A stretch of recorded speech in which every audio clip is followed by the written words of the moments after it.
Olá, eu sou o professor Ney e estou aqui para falar com vocês sobre as bases conceituais de um modelo de gestão de pessoas. Todo modelo de gestão de pessoas, um bom modelo, ele precisa ser estruturante, ser sinérgico e ter uma base que integre todos os processos de RH.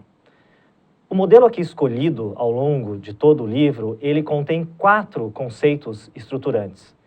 São eles eixo de carreira ou trajetórias de carreira, cargo, níveis de complexidade e competências. Falemos rapidamente sobre cada um deles.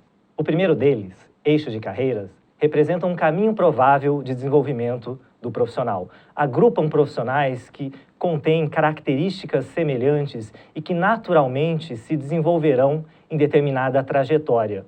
Esses eixos de carreiras não representam automaticamente ou obrigatoriamente a estrutura organizacional, processos de uma organização ou mesmo formações acadêmicas. Esses itens podem ser pistas poderosas para a definição de eixos de carreiras, mas eles por si só acabam não definindo um eixo. Na tela, nós temos um exemplo genérico de eixos de carreira. É possível observar aqui 3 eixos profissionais e um eixo gerencial.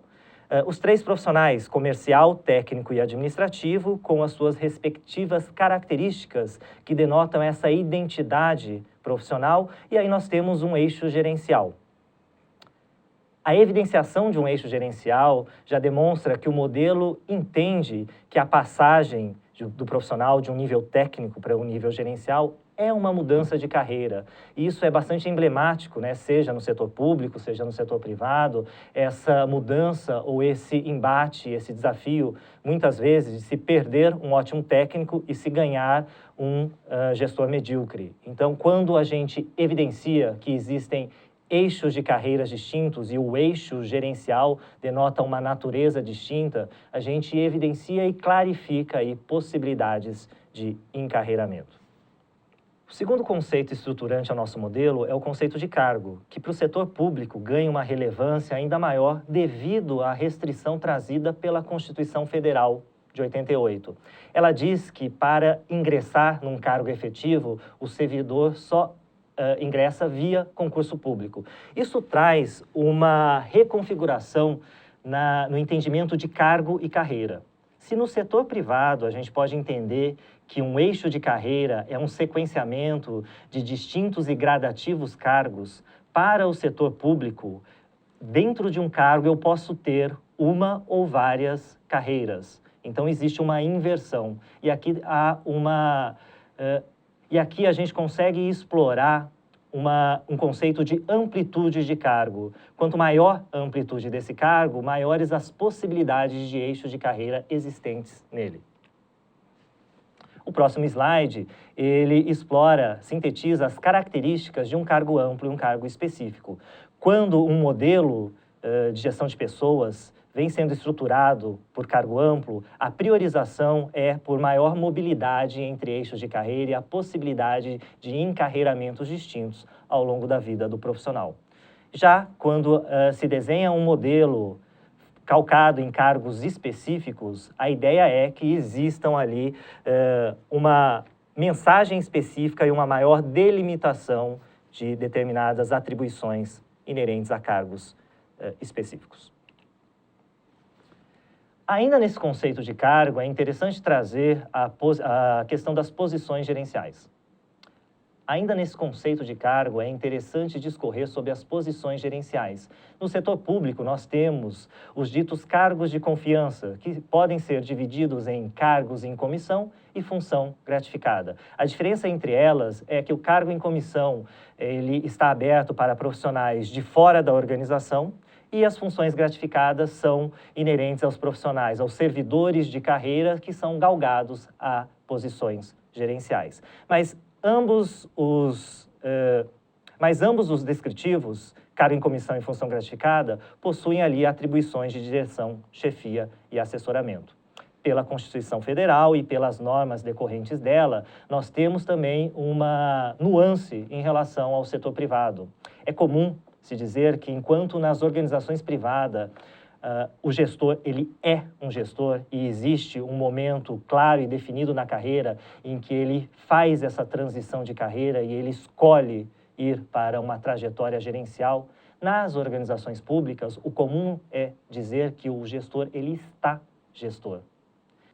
Essas posições de confiança são de livre provimento da alta direção do alto escalão. E esse alto escalão, ele é trocado de tempos em tempos de acordo com a dinâmica democrática. Então, é comum que essas posições gerenciais, tanto o cargo quanto a função gratificada, sejam ali mutantes ao longo do tempo. Isso acaba trazendo algumas características ou alguns desafios para o setor público, essa instabilidade, na posição gerencial e essa dificuldade de apropriação plena do papel gerencial.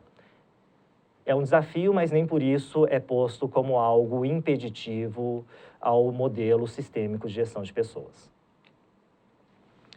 O terceiro conceito estruturante do modelo são os níveis de complexidade. Seriam aqueles degraus escalonados ao longo da carreira que vão explicitar o caminhar evolutivo do profissional. É muito comum nas organizações se crer, e essa crença é verídica, de que o profissional, um belo dia, ele vai dormir júnior, por exemplo, e ele acorda no dia seguinte um profissional pleno. O que vem acontecendo, na verdade, é que gradativamente ele vem se desenvolvendo e em dado dia ele é reconhecido num próximo patamar, num patamar de pleno. Esses níveis de complexidade, eles podem ser vistos por algumas réguas de mensuração. Na tela, nós temos ali 4 exemplos de réguas. O primeiro delas seria nível de atuação, então é possível vislumbrar essa evolução do profissional de um nível mais operacional até o tático e estratégico. Uma segunda régua possível é a tomada de decisão e o quanto esse profissional se envolve nessa tomada de decisão, desde a atividade simples de coleta e organização de informações, até no extremo oposto, o profissional decidir e responder por toda uma decisão. Uma terceira régua possível é o nível de estruturação das atividades, desde atividades extremamente estruturadas e rotineiras até um alto grau de abstração e interpretação. E, por fim, o escopo de responsabilidade, seja delimitado a uma tarefa e, assim, gradativamente até uma organização inteira. Em escopo de responsabilidade, nós conseguimos, inclusive, vislumbrar alguns patamares financeiros, a responsabilidade ou autonomia do profissional em relação a determinado orçamento ou a responsabilidade do profissional sobre determinado impacto financeiro gerado na organização. Logicamente, esses níveis de complexidade, aqui trazidos de formas didáticas e isoladas, na prática, eles acabam sendo vislumbrados de forma conjunta. E é muito comum o modelo ter, um único modelo, a junção de 2 ou mais dessas réguas de mensuração. Na tela seguinte, nós podemos vislumbrar já os conceitos de cargo, carreira e níveis de complexidade sinérgicos. É importante ressaltar que esses conceitos apresentados ao longo do livro de forma isolada, e isso facilita o entendimento didático, mas que na prática eles devem ser vistos de formas sistêmicas e conjuntas. E aqui na tela nós podemos vislumbrar, já que o cargo ele vai delimitar o ingresso do profissional, nós começamos ali com a definição dos cargos. No exemplo, temos um cargo de nível superior e um cargo de nível médio. Dentro desses cargos, nós temos as possibilidades aí de alguns eixos de carreira, no caso do médio, 2 eixos de carreira, e no caso do nível superior, 3 eixos de carreira. Quanto maior a quantidade de eixos de carreira, mais amplo é esse cargo. E aí, dentro ainda de cada eixo de carreira, nós temos os níveis de complexidade, representado ali em números, além ali de uma carreira apartada das posições gerenciais. Por fim, o quarto conceito que ajuda a estruturar todo o modelo de gestão de pessoas é o conceito de competências. Esse nome ele é bastante recorrente em gestão de pessoas e ele é utilizado de alguns formatos distintos. Vale, então, a definição e a compreensão de qual o entendimento e significado que nós adotamos neste livro. Competências seriam, então, as mensagens importantes para balizar, orientar o profissional e propiciar com que ele tenha uma contribuição efetiva e uma agregação de valor à organização. conjunto de mensagens ali que acabam denotando o perfil e o comportamento desejável do profissional que gere ali uma contribuição efetiva. Basicamente, nós temos duas grandes leituras de competências. A primeira seria da vertente norte-americana, que competência seria quase como um sinônimo do famoso chá, conhecimento, habilidades e atitudes. E basta o profissional apresentar esse chá que ele é classificado e catalogado como competente. Uma segunda vertente dos franceses, e a qual nós utilizamos nesse livro, que não é antagônica ao conceito dos norte-americanos, mas sim complementar.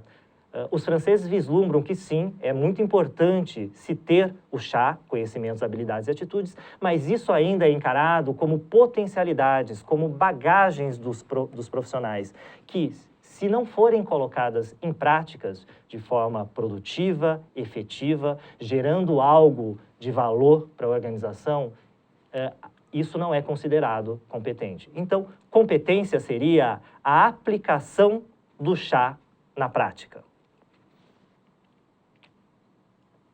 Na tela a seguir, nós temos um exemplo aqui já dos conceitos todos mesclados, competências, níveis de complexidade e trajetórias de carreira. Temos o exemplo aí de um eixo administrativo com 5 níveis de complexidade e algumas competências inerentes a essa posição, ali identificadas como C1 a C6. E nós podemos vislumbrar, nesse modelo genérico, que as atribuições e responsabilidades começam a ficar mais claras e objetivas a partir do momento que nós decodificamos a competência de acordo com seu nível de complexidade. Peguemos um exemplo genérico. Podemos entender que existe uma competência melhoria contínua, por exemplo.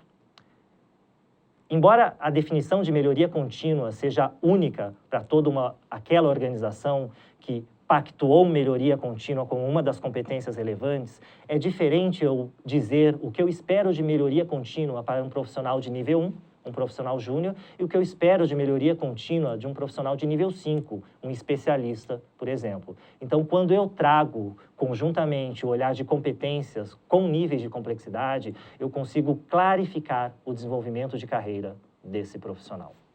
Eu espero que esses 4 conceitos tenham ficado claro e que vocês aproveitem a leitura do capítulo.